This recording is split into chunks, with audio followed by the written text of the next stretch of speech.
Hello అందరికీ ఇన్ని అలసలు ఛానల్కి స్వాగతం. ఈరోజు రాగి సంగటి నలుచుడు గారం ఎలా చేయాలో మీకు చూపించుతా. ఇగో ఒక పెద్ద గ్లాసు, పావు కిలో గ్లాసు నిండా నూకలు. ఇవి మేము ఒడ్లు కొనుక్కొని ఆడిసుకున్నాము, వాటిల్లో వచ్చిన నూకలు. ఈ నూకలు ఒక గ్లాసు, పెద్ద గ్లాసు నిండా నానబెట్టుకుందాం. ఇది పావు కిలో గ్లాసు నానబెట్టుకుందాం. రాగి సంగటికి 3 సార్లు కడిగిన నూకలు. దీంతో 3 గ్లాసులు నీళ్లు పోసుకుందాం.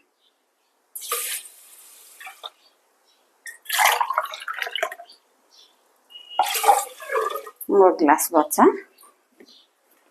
3 గ్లాసుల నీళ్ళు 10 నిమిషాలు నానబెడదాం. 10 నిమిషాలు నానబెట్టుకుందాం. ఇప్పుడు ఈ రాగి సంగటిలోకి కాంబినేషన్ ఇగో 12 ఎండుమిరపకాయలు, కొద్దిగా చింతపండు, ఇగో ఉల్లిపాయలు చిన్న చిన్నవి కాబట్టి 5 వేసిన, ఒక 10 రెబ్బలు తెల్లగడ్డలు. ఇవి ఏం చేయాలి, ఇప్పుడు నలుపుడు గారం చేయాలి. ఆ రాగి సంగటిలోకి కాంబినేషన్ నలుపుడు గారం. ఇప్పుడు చూపించా ఇది ఎట్లా చేయాలి. తర్వాత ఈ ఎండుమిరపకాయలు. మేమైతే చిన్నప్పటి నుంచి ఇట్లే చేసుకునేది. రాగి సంగటిలోకి నలుపుడు గారం ఈ విధంగానే చేసుకునేది. అప్పుడు పొయ్యిలో నిప్పులలో వేసి మిరపకాయలు కాలుచున్నారు. ఇప్పుడు నిప్పులు లేవు కదా.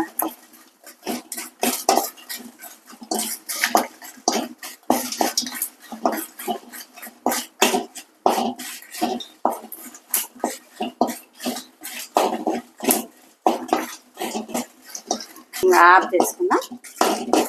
మాడినాయి కదా, ఈ విధంగా వేయించుకొని ఇప్పుడు తీసాం కదా. కొద్దిగా చింతపండు ఏం చేయాలి, కొద్దిగా నీళ్ళు పోసి నానబెడతాం. నీళ్ళు పోసి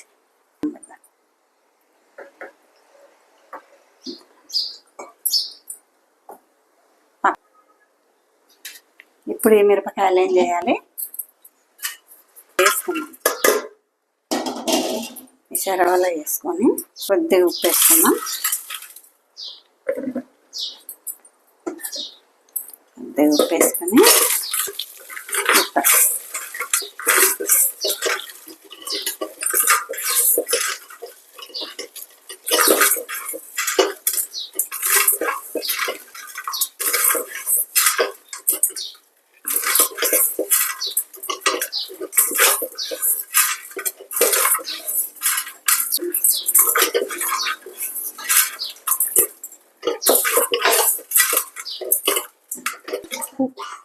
మీద అక్కడ ఉప్పు వేసుకొని పిసుక్కుంటే ఇక మెత్తగా అయిపోతాయి అన్నమాట.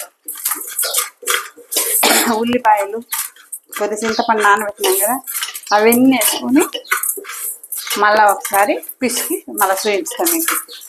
అది పక్కన పెడదాం. కడిగి పెట్టినాం కదా సంగటికి. ఇప్పుడు పొయ్యి మీద పెట్టుకున్నాం. పొయ్యి మీద పెట్టుకుంటే ఒక 10 నిమిషాల తర్వాత ఉడుకుద్ది. మళ్ళీ చూద్దాం. ఇదంతా ఉప్పు వేసి మిరపకాయలు పిసికి పెట్టినా కదా. ఇప్పుడు ఈ చింతపండు వేసుకున్నాం. దాంట్లో ఈ చింతపండు వేసుకొని పప్పు గుత్తుతో ఎనుపుదాం. ఇవి ఉల్లిపాయలు చూపించాను కదా, ఇవి చిన్న చిన్న ఉల్లిపాయలు తెల్లగడ్డలు వేసుకుంటే బాగుంటుంది అన్నమాట. వేద్దాం. పొయ్యి మీద చూపించే వాళ్ళనే ఎండ ఉంది, చెట్టు నీడ పోయింది, ఎండ వచ్చేసింది. ఉంటుంది ఇట్లా చేసుకుంటే వేడిగా నలుపుడు గారం. రాగి సంగటికి నలుపుడు గారానికి బాగా కాంబినేషన్. ఏదన్నా చికెన్లు మటన్లు అవి కూడా బాగానే ఉంటాయి. పూర్వకాలంలో నలుపుడు గారమే. ఇంకా తెల్లగడ్డలు 10 రెమ్మలు నల్లగొట్టినా వేద్దాం. ఇప్పుడు ఒకసారి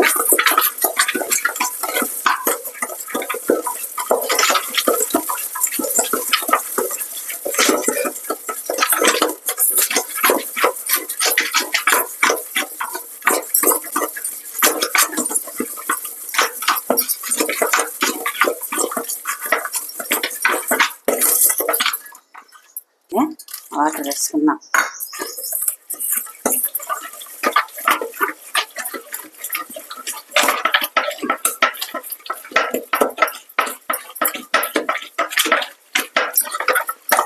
ఇవి కొద్దిగా పాత మిరపకాయలు కొంచెం నల్లగా ఉన్నాయి అన్నమాట, బాగుంటాయి అయినా కూడా.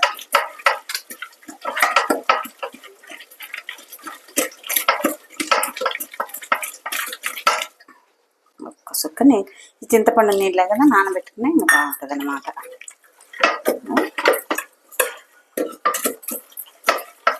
ఈ చింతపండు వేసాము, మిరపకాయలు వేసాం కదా, కొద్దిగా రవ్వ బెల్లం వేసుకుంటే కారానికి పులుపుకు ఈ తీపుకు బ్యాలెన్స్ అవుతుంది అనమాట, బాగుంటుంది. కొద్దిగా బెల్లం వేసుకున్నాం, ఇంతే సరిపోతుంది, బాగుంటుంది, టేస్ట్గా ఉంటుంది అన్నమాట. ఈ పూర్వం నుంచి కూడా ఇట్లే కొద్దిగా రవ్వ బెల్లం చింతపండు వేసి మేము ఇలానే చేసుకునేది. అట్లా తీసేద్దాం. ఇప్పుడు సంగతి చూడు శుభ్రంగా కదా, ఇంకా కళ్ళపల్లని ఉడుకుతుంది కదా. కొద్దిగా దీంట్లో ఉడికేటప్పుడు ఇక అంత ఉప్పు వేసుకుందాం, బాగుంటుంది. బాగా మంచిగా ఉడుకుతుంది, నూకలు కాబట్టి మెత్తగా ఉడికితే సంగటి బాగుంటుంది. ఇట్లా పొంగి వచ్చింది కదా, ఇట్లా పెట్టుకున్నాం, మూత పెట్టుకుంటే ఉడుకుద్ది. మెత్తగా ఉడికినాక మళ్ళా చూద్దాం. బాగా ఉడికింది అన్నమాట, ఇది నూకలు కాబట్టి మెత్తగా ఉడికింది. మేము పూర్వకాలాన్ని కొర్ర బియ్యము ఆర్క బియ్యం వేసుకునే వాళ్ళం అన్నమాట. అట్లా ఇప్పుడు చూపిస్తా, అది జల్లిపోతుంది స్టైల్స్ కాబట్టి ఆనపట. ఇప్పుడు ఇదిగో ఒక కప్పు రాగి పిండి పోద్దాం.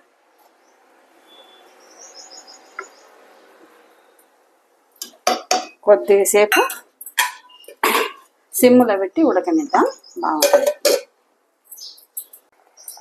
ఇదంతా పిండి అంతా ఇట్టందాం.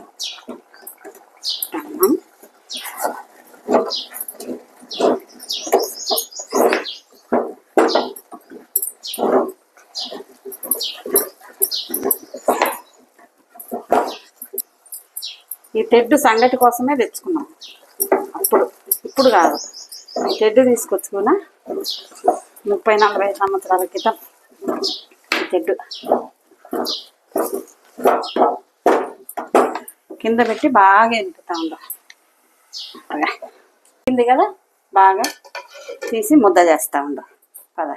సంగటి శుభ్రంగా ఉడికింది, నీట్గా సంగటి చేసుకున్నాం. ముద్ద చేసుకోకుండా ఒకటే కానీ చేసుకుంటే ముద్ద బాగుంటుంది.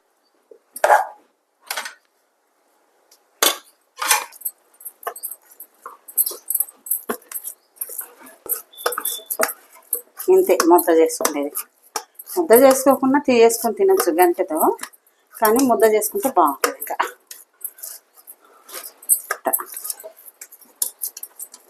అదే రాయలసీమ రాగి ముద్ద, నలుసుడు గారం. మీకు మా రాగి ముద్ద నలుసుడు గారం నచ్చితే లైక్ చేయండి, షేర్ చేయండి, సబ్స్క్రైబ్ చేయండి.